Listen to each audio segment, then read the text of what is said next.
sant leen gërëm leen rafetlu ànd bi ngeen ànd ak seen chaîne de télévision di ITV di leen gërëm itam ci li ngay ñuy déglu ci rajo 90.3 ngeen ànd ak seen mbokk Mamadou Sy di leen dalal ak jàmm ci seen émission l'invité de la rédaction de dal ni ki tey jii Saourou Sène nekk porte-parole de l'Alliance pour la République di APR mu ne kon nekk suñu gan ni ki tey jii Saourou Sène maa ngi lay nuyu. Mamadou Sy maa ngi lay fay. di nuyu téléspectateur u ITV ak toutes vos plateformes. ñu nar a nag sax rek moom waxtaan ci ponk yu bëri yoo xam ne aju na ci wàllu rawatina révision de la constitution wala ñu ne réforme constitutionnelle bi nga xam ne assemblée nationale woote na ko njiitu réew mi nar ko yóbbu référendum nar itam dikk ak moom ci li nga xam ni moom mooy daanaka coowal boo xam ni nemmeeku nañ ko fan yi diggante li nga xam ni moom mooy coalition Diomaye ak parti bi d'APR rawatina li nga xam ne moom mooy parti bii di njiitum réew mi nar a taxawal ak ñi nga xam ni ñoom ñooy maire yoo xam ni kon dalaloon na leen ca palais présidentiel ñu waxtaan itam ci li nga xam ni moom mooy jongante 2027 waaye itam taxawaay kujje gi ci waxtu wi tembe ak yi nga xam ni moom mooy front pour la défense de la démocratie et de la république seen jubluwaay fan la ñu jëm ci jamono ji ci la nga xam ne moom mooy xeex bi ñu sóobu alors Saourou Sène ñu njëkkeek li nga xam ni moom mooy président de la république dafa dalal ñu ne ay maire ñu joxe sax lim ñu ne 306 yoo xam ni daloon na ko ñu ne maire yooyu dañoo bokk ci coalition APR génn ne maire yoo xam ni dañu neewoon sax président buy créer parti ci ñoom sax lay njëkk a sukkandiku ànd ak ñoom créer li nga xam ne mooy boobu lépp parti maire yooyu nga xam ni dañoo xëy na wuyu ji président de la république xëy na ñu bokk itam ci alliance pour la république ñoom dañoo bokk APR wuyu ji wooteeg président wala ñoom dañoo kon jël seen yoonu bopp dem wuyu ji ki nga xam ne moom mooy jiite coalition Diomaye président. waaw li ñu ciy njëkk relever rek mooy le président de la république c'est une institution la plus grande institution du pays et loolu moo tax ñuy naan c'est la clé de voûte de nos institutions. kon respect ak considération ak solennité même buñ ko jox mooy waral ci li ñuy wax élégance républicaine président de la république bu woowee ay sénégalais rawatina ñoo xam ne dañu am responsabilité ci gestion Sénégal dafay am solo ñoom ñu wuy si ko kon loolu moo tax président bu convoqué les élus locaux nga xam ne ñoom ñoo gën a sës ci population yi li ciy gën a rafet rek mooy ñu dem wuy ko waaye nag loolu bu amee dañuy xaar ci woote boobu muy doon woote bu bokk ci li république laaj maanaam mu waxtaan ak moom mbir moo xam ne du mbiru politique au sens politicien du terme mais mbiru gestion état mbiru naka la ñuy def ba sénégalais yi seen situation wu dund gën a ñong quel type de relation tout à fait républicaine le pouvoir exécutif wala mën a entretenir avec ses élus locaux kon loolu moo tax bu wootee ñëpp dañ ko war a wuy si waaye nag bu ñu demee ba foofu war a wax d'après l'invitation ou la convocation sur une possibilité mais d'arriver à l'acte 4 de la décentralisation lu ñuy xaar mooy waxtaan bi yem ci ordre du jour boobu waaye nag président de la république bu ci bëggee profito woo ay élus locaux ba pare di leen waxtaanee mbiru création parti politique ce n'est pas républicainement élégant ce n'est pas normal pour la bonne et simple raison que du lieu boobu moom moo approprié pour loolu maa ngi fàttaliku bu ñu nekkee ay étudiants dañ doon toog journal parlé bu ñu ko defee ba pare ñu lire communiqué bureau politique du parti socialiste à la RTS à l'époque ñu doon naan non comme la RTS c'est la chaîne de tout le monde c'était pas normal que bureau politique du parti socialiste donte parti socialiste moo nekkoon au pouvoir ñu lire son communiqué foofu c'était pas tout à fait démocratique kon tey bu ñu toogee 20 ans après amaat encore un président de la République bu am audace je dis bien audace convoqué ay élus locaux palais présidentiel di leen wax loo waxu politique loolu recul démocratique la te dama jàpp ni génération bi lépp lu ñu war a def mooy li mag ñi defoon muy un processus de démocratie de plus en plus mature ñoom ci loolu la ñu war di wéy waaye pas que ñu faire reculer la démocratie xam naa nag le pouvoir actuel est aux abois muy le PASTEF dont Diomaye est président et membre jusqu'à preuve du contraire et Diomaye même qui est le chef de l'exécutif ku xam Sénégal fi mu yeggoon jusqu'en 2024 fi ko président Macky Sall tegoon nga gis nguur gi bu mu fi yegsee de 2024 aujourd'hui nga war a xam ni wax dëggam yàlla ñoom bu ñu jaxasewul bu ñu jaaxlewul mais war na jaaxal ñëpp parce que nag le Sénégal de 2024 est différent du Sénégal de 2025 en termes de difficulté Sénégal fu mu toll nii tey fépp ay métti kon nag xëy na loolu mun na tax sax président de la République mu daal di jàpp ni comme vraiment avec le PASTEF ça ne va pas du tout xaste la ñu mën saaga xawi sutura yàq der kon il faut me frayer beneen voie bu ma mën a permettre ma daal di dem vers une gouvernance beaucoup plus appréciable des Sénégalais mais loolu nag mënul tax mukk mu woote palais di woo ay élus locaux di wax ak ñoom politique bu doon nag dafa dem siège u parti wala fu mu bëgg a def parti bu demoon foofu ak gàngooram ñu farak moom ba pare ne leen dama bëgg sénégalais yépp nga xam ni jàpp nañ ni man président Bassirou Diomaye war naa mën a def un bilan ci 2 ans et quelques yu ma dese dama bëggoon fonder parti képp koo xam ne yaakaar nga ni war nga ma accompagner ci loolu fekk si ma siège loolu buñ ko defoon kenn du ci wax waaye palais présidentiel nag foofu ñun ñëpp a ko bokk fi ñëpp bokk nag kenn du fi jël loo xam ne sa yëfu bopp la nga bëgg ko defu foofu. oui alors mais loolu moom xam naa ci peut-être président yi fi jaar yëpp. daanaka jaar nañ fa woote ay ndaje politique ñu koy woowee palais présidentiel yooyu moom def naa ni du lu bees. c'est une pratique boo xam ne xam nga attention. oui d'abord un fait. waaw mooy que bu ñuy wax rupture man ci li ma jàpp ci rupture. mooy que gis nga li weesu. ancienne pratique damay tirer les conséquences. d'accord li ci baax ma gën ko continuer li nga xam ne nag du woon noonu. mais loolu man dindi ko parce que loolu moo tax alternance di am ensuite damay jël élément yu gën a récent président Macky Sall pour dire vrai à chaque fois bu woote woon palais c'est un truc national du woote foofu dem dans le sens de l'APR ou autre non c'est sur des questions nationales c'est sur des questions d'intérêt national pour arriver à un consensus national sur ce plan-là moom vraiment il y a rien à dire mais amoon na beneen ndaje mooy quand on parlait je me souviens bi Mame Boye Diao di wax ni képp koo xam ni àndul ak lu ñu bëgg a def fii troisième mandat bu mu recevoir les élus bu bëggoon convaincre ngir mu mun a présenter wu boobu c'était une rencontre quand même politique. non écoutez xam nga contexte politique yi encore une fois de plus c'est parfois normal qu'il y ait des échappées. Oui. Le président peut bel et bien convoquer ay nit pour waxtaan ak ñoom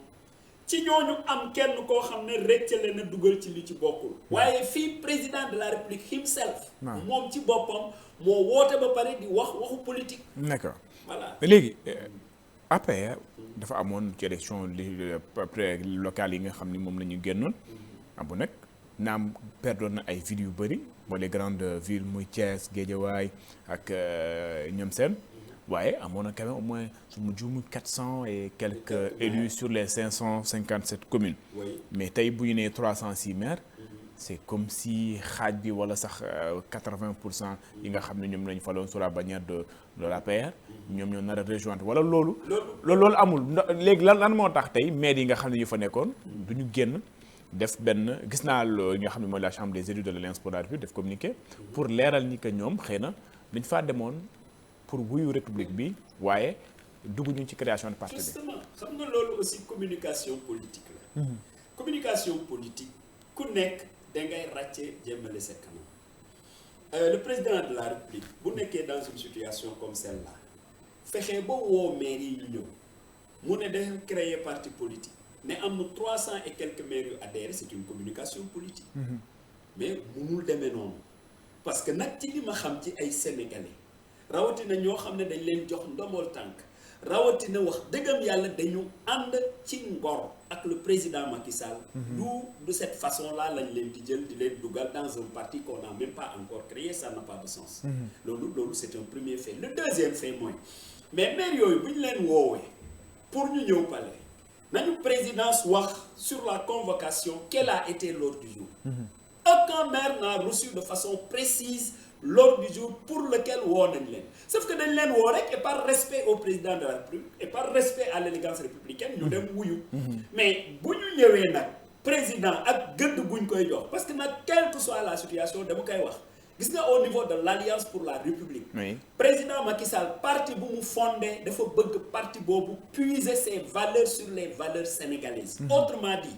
sénégalais ku ko xam wax dëggam yàlla nu mu wegee nit nu mu ko joxee cër nu mu ko respecté kon buñ ñu woowee ñu ñëw donte président wax na lu ci bokkul dina am ñoo xam ne dinañ am kersa ne ko det président du lii moo ñu indi mën nañu toog noppi waaye ñooñu ñëpp ñëw toog nag boo jógee ni non ñoom ñëpp am naa leen puisque ñëw nañ sama réunion kon ñoom ñëpp ñëw nañ bokk ci sama parti bi may waaj a créer loolu nax sa bopp la waaye nag kuy nax boppam kooku moo xam mais li wérte woon mooy maire yi demoon foofu man de waxuma ñëpp mais li wóor mooy am na ci ay maire yoo xam ne en aucune façon mënuñu quitter l'Alliance pour la République di dem dans un parti d'autant plus que parti boobu kenn créé ko parti boobu kenn xamul charte yi parti boobu kenn xamul le contenu ou le contenant kenn xamul yan perspective la bëgg a indil Sénégalais loolu nag pour les réunir gul yow nga nekk un responsable ñu woo la ci loolu boo ci adhéré ça veut dire que yow responsabilité bu ñu la jox xamoo ko te ensuite il faut que Sénégalais yi def maintenant la part des choses rawatina les acteurs politiques gis nga nekk maire quelque part ne damay quitter dem fenn mais taxul ñi nga àndal quitter parce que ñooñu nag moo leen joxoo leen dépense dañ àndoon nag yow ci ngor rek ngor boobu nag boo jëlee buum bi teg ko fële ñoom ñu teewaat ci buum boobu bàyyi la yow nga dem je donne des exemples très précis gis na un parti politique bu dissoudre boppam dans le PASTEF ci appelu Ousmane Sonko mais dégg naa aussi ses propres militants ñu wax ni déet ñun parti politique la ñu balaa ñu ñuy dugal fii wala fee dañuy toog ak ñun waxtaan ak ñun ñu xam les tenants et les aboutissants comme loolu amul bu kenn yaakaar ni ñun ay moutons de Panurge lañ dañ ñuy yóbbu rek di ñu dugal kaar wàccee dugalaat beneen kaar loolu duñ ko def comme de ce point de vue il faudrait que les acteurs politiques xam ni le peuple sénégalais plus ñuy avancer plus ñuy gagner en maturité et par conséquent am na lu doon am mënutul am léegi ci li nga xam ni moom mooy beneen wàll ga muy la réforme constitutionnelle assemblée nationale woote na ko ba noppi président de la République moom nee na référendum lu ko jëmale gis nañu la position du groupe parlementaire takku wàllu ñoom sax daanaka dañoo quitté li nga xam ni moom mooy l'hémicycle ñu ne duñu bokk wala boog duñu fekkee mbir moomee gannaaw sax bu ñu génnee seen camarade boobu di Abdou Mbow tey ñu ngi xaar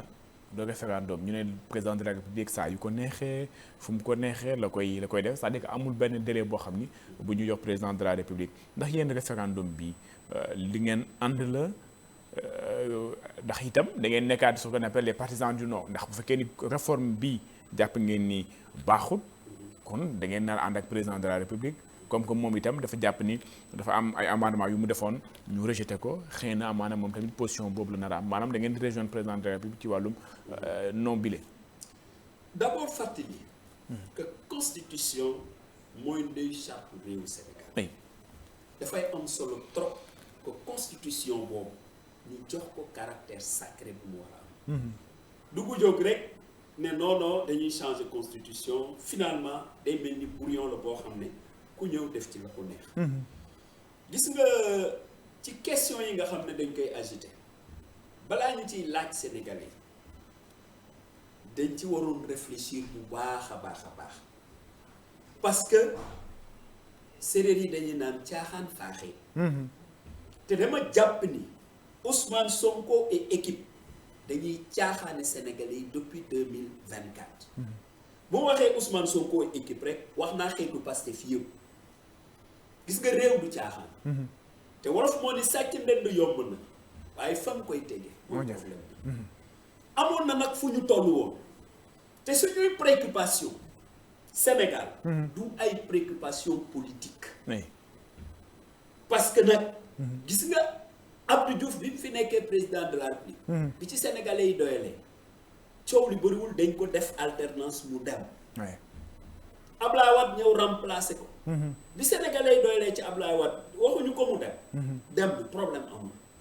Ablaye Wade président Macky Sall remplacer ko def 2 mandats dem conformément à la constitution te foofu sax ma préciser président Macky Sall mënoon na chercher un 3e mandat selon la constitution mais defu ko parce que dafa bëgg a préserver non seulement la stabilité du pays mais dafa bëgg a maintenir que Sénégal maintenir dans une dynamique d'émergence parce que nag ku wax dëgg xam ni président Macky Sall liggéey na Sénégal kon foofu mu ko tegoon dafa bëggoon ñu mën ci continuer waaye ñi ñëw amuñu culture républicaine amuñu culture de l'État xamuñu naka lan mooy état ak li ñu wax yépp nag ñooñu ñoo ñëw war a liggéey mënuñu liggéey di bavarder ba pare di lambaatu loolu moo indi li xew nii pourquoi je dis que amuñu problème politique mais constitution bu ñu bëgg a changer nii sur le plan politique bu ñu la nee dañuy def CENI c'est un recul démocratique pourquoi parce que la République est tellement organisée, elle est tellement élégante ku nekk dañ koy jox prérogative am ku nekk dañ koy jox valeur am ku nekk dañ koy jox li mu moom. Ministère de l'Intérieur dans une république normale, régulière, démocratique, il a la charge d'organiser l'élection présidentielle ou législative, toutes les élections. Oui. Encore que les corps de contrôle, comme le Conseil constitutionnel, entre autres, dinañ encadrer ba ku war a nekk candidat conformément à la loi ñu valider sa candidature ku warul nekk candidat ñu invalider ko ne de lii moo tax mënoo nekk candidat kon loolu c'est comme ça parce que élection nag mënoo jóg déggu naa à l'époque benn nit koo xam ne dafa bokk société civile mu ne non diw bu bokkul loolu non ça ne peut pas marcher comme ça ku nekk dañ koy jox li mu moom te li mu moom nag mu délibéré ci digganteem ak sénégalais ak àq yàlla kon constitution bi ñu proposé au changement d'abord CENI biñ ci dugal pour man c'est un recul démocratique buñ ne président de la République léegi pour mu définir la politique de la nation daf koy def en rapport avec le premier ministre kooku kenn waru ko mun nangu pour la bonne et simple raison que premier ministre président de la République moo jël décret seulement nommé ko mais le responsable devant les citoyens sénégalais à l'heure du bilan c'est le président de la République kon kooku boo ko joxee obligation mu partager avec le premier ministre bu dee ñoom ñaar nag déggoowuñu lu doon blocage encore que li xew diggante Ousmane Sonko ak le président Bassirou Diomaye mais loolu war nañu woon ni lii ñu bëgg a def nii jëmul kër sauf que nag ñoom dans leur communication mu jógee ni ñu naan léegi dugal nañ ci constitution bi góor ak jigéen mooy marié di ci propagande waaw Sénégal kan la ñu mos a nangu góor ak góor di marié kañ loolu ça n'a pas de sens parce que loolu dafa nekkul suñu préoccupation kon encore une fois de plus pour man référendum ou non ça n'a même pas de sens qu'on aille vers une révision mais tout n'est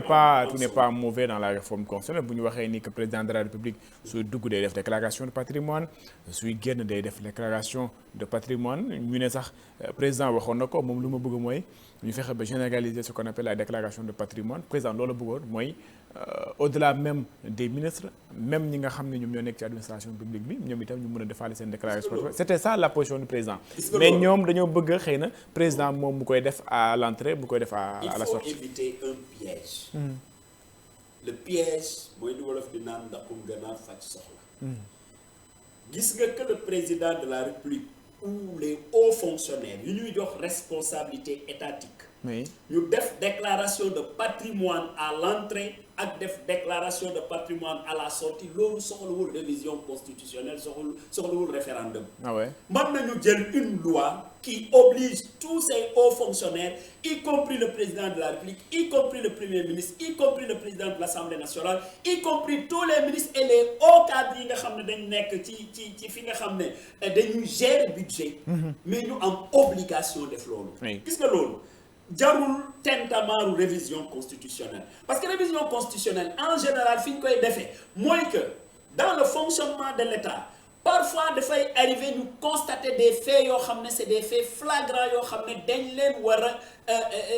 dañ ci war a légiférer pour jël une position et très souvent boo gisee révision constitutionnelle ba ñuy dem ci référendum oui ou non c'est des questions yoo xam ne ñëpp maîtriser nañ ko waaye lu ñu bëgg a def mooy jël dugal ay yenni comment on appelle ça en wolof ay yenni galgal yoo xam ne même embrigader ou même mën na torpiller mais la crédibilité du texte constitutionnel loolu moo tax aussi de ce point de vue même balaa ñuy dem vers un référendum ou quoi que ce soit je pense que il faut que le président de la République qui a aussi cette obligation mais mu produire un texte constitutionnel boo xam ne ñépp dañuy d'accord ni lii ñu wax nii de wax dëggam yàlla kenn amul lu mu ci wax xanaa boog ñi nga xam ne il rame à contre-courant parce que nag fu ñu amee possibilité wax oui war nañ fa mën a am possibilité wax non te loolu aussi il m'a profité de l'occasion pour fustiger très sincèrement ce qui s'est passé à l'Assemblée. Oui. D'abord à l'intérieur de l'Assemblée mais aussi en dehors de l'Assemblée. À l'intérieur de l'Assemblée, mais les députés élus par le peuple, ils ont le droit de dire exactement ce qu'ils pensent et qu'on leur donne la latitude et la liberté de le dire selon le ton qui leur convient. Oui. Beneen aspect bi mooy mais naka nga mëne ñu ne assemblée léegi dafay réunir sur une proposition de révision constitutionnelle am sénégalais yoo xam ne d'accord ñu ne ñun comme d'accord ñu dañuy génn manifester suñu désaccord mais l'exécutif aussi jël toute la sécurité sénégalaise les forces de l'ordre ñëw barricader assemblée pour empêcher aux Sénégalais de dire leur point de vue. Je pensais que démocratie Sénégal weesu na foofu. waaw mais fu ñu toll au moins la manifestation dañ naan elle est encadrée, elle est déclarative. Cette fois-ci elle n'est pas encadrée. dañ ko war a déclarer dañ ko war a. Elle est brimée. waaw mais xëy na amul. te ci démocratie loolu warul nekk. waaw mais une manifestation boo xam ne amul déclaration kenn déclaré wu ko kenn yëgalu. xëy na loolu aussi. mun na assemblée les séances de l'assemblée sont censées être publiques. oui ça c'est les séances. Qu'est-ce que nous avons vu? Aux abords de l'assemblée. Non dama la ni mais parce que tout simplement ñi nekkoon aux abords de l'assemblée kenn permettre leen ñu dugg assemblée. Alors que les pastefiens étaient là-bas dans l'assemblée. Ah d'accord. Qui république? Autant les pastefiens que les non-pastefiens sont des Sénégalais. Autant les premiers cités ont le droit de dire leur point de vue, autant les derniers cités aussi ont le droit de dire leur point de vue. Mënuñu permettre nag les pastefiens ñu remplir assemblée ba pare yeneen Sénégalais yi nga xam ne ñoo leen gën a bëri foofu nag taxaw ne non lii ñu bëgg a def nii c'est une mascarade ñu ne dooloon ko fi waxee. léegi référendum bi. oui référendum bi. ma ne ko toog xaar parce que président moom moo yor le dernier mot. dama la nii. La loi elle a été votée. Oui. À l'Assemblée nationale. Oui. Mais les depuis lors. Non yemuñu ci voté ko. dañ voté loi ba pare le président de l'Assemblée ne non président na ko promulguer. waaw mais comme s'il donnait des instructions. waaw ba léegi gisaguñu dégguñu ci dara président waxatu ci donc ça veut dire que fu mu toll nii. dañuy toog ñun ñu xaar. Pour le cas de l'Alliance pour la République. Oui. Encore une fois de plus. dañ jàpp ni lii ñuy def nii caaxaan la. D'accord. Sénégal urgence au Sénégal c'est ailleurs. D'accord. Gis nga ñu promulguer wala ñu jaar par référendum tout ça. dañuy gën a appauvrir les Sénégalais. dañ leen di gën a détourner par rapport à leurs préoccupations de survie. Économie Sénégal nërmeelu na. Sur le plan politique crédibilité bu ñu amoon sur le plan diplomatique tout ça nërmeelu na en 2 ans de régime pastéfien. te nag ma wax ko aussi ba 2029 le PASTEF est totalement responsable du bilan du président Diomaye. D'accord léegi ñu waxaat ci beneen ponk FDR par la voix de Aïssata Tall Sall dafa newoon. rassemblement par point de presse yi doy na. da ngeen war a kon jublu dem. ci li nga xam ne moom mooy gox-goxaan yi ba moom sax proposé ne. FDR na ñëw Podor ndax vous êtes itam du même avis. que le FDR est ci terrain bi daal da ngeen fa xaw a néew tuuti. non maanaam daal da ngeen farataal conférence de presse que plutôt la présence sur le terrain. non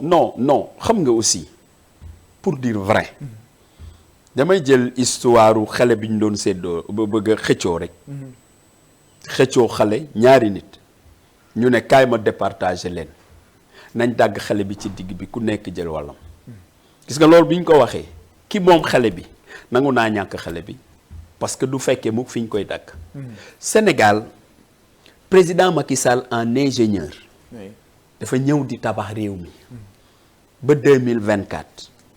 il suffit de sortir pour gis lu mu réaliser. gis nga opposition bi ñëw depuis 2021. du PASTEF. indi fa violence toutes sortes de violence gis nga noonu ñu doon opposé wu ay sénégalais bu ci amee ñoo xam ne dañuy xaar ñun ñu opposé wu noonu. non xaaral la présence sur non le terrain je viens mon cher Mamadou Sy ñiy xaar ñu opposé wu de cette façon ils vont déchanter parce que du ñu yàq lu ñu liggéey ba pare. beneen aspect bi nga xam ne nag bëgg naa ko indi ci question bi mooy il faut qu'on s'oppose aussi. Parce que quand on n'est pas d'accord, non seulement on doit le dire, mais on doit dire aux Sénégalais aussi pourquoi on n'est pas d'accord. Loolu moo tax le terrain politique naturellement dinañ ko def. te dañ koy def muy FDR muy l'Alliance pour la République parce que ñun aussi au niveau de l'Alliance pour la République il nous fallait terminer un processus. celui de la mise en place des structures du parti. nga xam ni dans chaque localité structure bi mooy répondant au parti bi loolu ñu ngi ci. aussi bien au niveau déconcentré qu'au niveau national. kon processus boobu amoon na lu tuuti li ci des loo xam ne xam naa dinañ ko mottali ci lu yàggul dara. waaye nag Alliance pour la République moom kenn du ko jàngal politique. te dañ koy def non seulement avec élégance avec patriotisme mais surtout avec engagement. Méthode et organisation. Comme de ce point de vue, FDR ou tous les autres partis de l'opposition, d'ailleurs c'est l'occasion pour moi de le dire de vive voix, nous, une forte préoccupation, c'est comment rallier tous les Sénégalais autour quand même de l'essentiel, notamment de l'opposition sénégalaise, pour que très rapidement, cette parenthèse de l'histoire politique du Sénégal qui est le PASTEF, nous gaaw ko abrégé. Mais le FDR wax wala sàkku woon ndax loolu dina mën a nekk mooy fexe ba unifier ñëpp su ngeen dem élection locale ngeen fexe ba am des candidats de non mën na nekk gis nga parce que les ambitions non mën na nekk gis nga réew dafay toll foo xam ne il faut que chacun accepte de faire le sacrifice pour faire un pas vers l'autre parce que intérêt Sénégal jar na ko gis nga Sénégal fu mu toll nii jafe-jafe yi nit ñi nekk ku ci sensible sa patriotisme des na wala boog nga ñàkk ko xam waaye le Sénégal traverse une page très sombre de son histoire et c'est ça la vérité aussi loolu nag c'est très suffisant pour que ñi nga xam ne ñooy de vrais patriotes xam lan mooy réew xam naka lañ ko war a gérer ñooñu nag dafa jot ñu joxante loxo xam ni le Sénégal mérite d'être sauvé sinon bu ñu bàyyee les querelles Diomaye Sonko Sonko Diomaye mais dinañ toog ba kenn du fayee ko salaire te yàlla nañu yàlla musal ci loolu te Sénégal nag dafa amoon aura au plan international kon aura boobu comme commencé ni di effrité wu ce n'est pas que Diomaye ou Sonko ñoom la ñu concerne ça concerne tous les Sénégalais parfois des amis de l'extérieur t'appellent pour te dire mais dis-moi qu'est-ce qui se passe dans votre pays ce pays-là qui avait l'exception qui savait dialoguer qui savait nous proposer des hommes d'État des gens qui ont du charisme des gens qui disent la vérité des républicains bu ñu ñëwee tey ba am ce qui est en train de se passer là mais vraiment c'est la catastrophe pour notre pays et personne n'a le droit de laisser continuer. Saourou Sène, porte-parole de l'Alliance pour la République APR mu fàttali moo nekkoon suñu gan ni kii tey jii seen émission l'invité de la rédaction ñu ma wax ni luñ cëralee ci waxtu bu bëreetul luñ bëgg waxtaanee bëri na lool sur la situation économique boo xam ni ñu ngi xool xaar FMI ndax moom day ñëw wala du ñëw tey jii amoon na sax benn débat bu doxoon. APR génn mbirum dette cachée bi démontré ne non dette cachée amul et cetera. mais tey ci situation économique bi bu fekkee ne opposition bi nee nañ c'est l'opposition républicaine lan moo war a nekk la force de proposition bi ngeen war a mën a joxe ngir xëy na réew mi génn ci jafe-jafe yi. non wax nañ ko xam nga mbiru dette cachée moom c'est réglé. parce que ki ko waxoon moo génnaat ne da doon waxu politicien. kooku nag dafa def haute trahison état au Sénégal parce que toute la situation catastrophique économiquement parlant du Sénégal procède du discours de Ousmane Sonko un certain 24 septembre 2024 moo taxaw ne dañu am dette cachée ne tous les partenaires du Sénégal voilà suñu réew suñuy responsable dañ leen nëpp seen dette ñu ne en bon kon nag balaa ñuy defaat ak yéen leneen prouver leen loolu wone leen nu mu demee te mënuñu ko wone c'est ça la vérité mu génnaat ne non loolu waxu politique la woon je suis un leader politique j'ai résumé tout simplement ce qu'il a dit waaye li ñëpp xam mooy en économie c'est une science l'économie et quand même tout le monde sait que le Sénégal a des économistes très responsables ci li xew tey daf doon am solo ñu toog ak ñooñu ñu def des propositions concrètes pour que ñu génn ci lii xam nga li garaaw mooy nit kuy nax boppam waxuñu woon fii ay eurobond waxuñu woon léegi le Sénégal via le discours d'Ousmane Sonko diaspora bond tout ça là ana xaalis boobu même le premier ministre qui dit que non am na compte bu ma gis y a 1000 milliards mais ñun soxla nañ 1000 milliards yooyu pourquoi indiwu ko entre autres déclarations yoo xam ne mais tegul ci lenn lu crédible. mais l'opposition la muy proposé. non opposition bi li seen proposition mooy dañu toog ak tous les acteurs sénégalais mënul soxore boppam. ak ñi xam économie. ñu ne ñu dans cette situation voilà ce qu'il faut faire et ensuite nit ñi discipliner seen discours aussi. D'accord. parce que ñi xamul di wax dañoo bëri. encore que ñi xamul di wax ñoom malheureusement aussi ñoom ñoo nekk aux responsabilités aujourd'hui. c'est ça le mal du Sénégal il faut ñu am humilité. déglu ñi xam. le président de la République nag am un sursaut. dem seeti ñi xam. D'accord. woo leen ñu wax ak moom.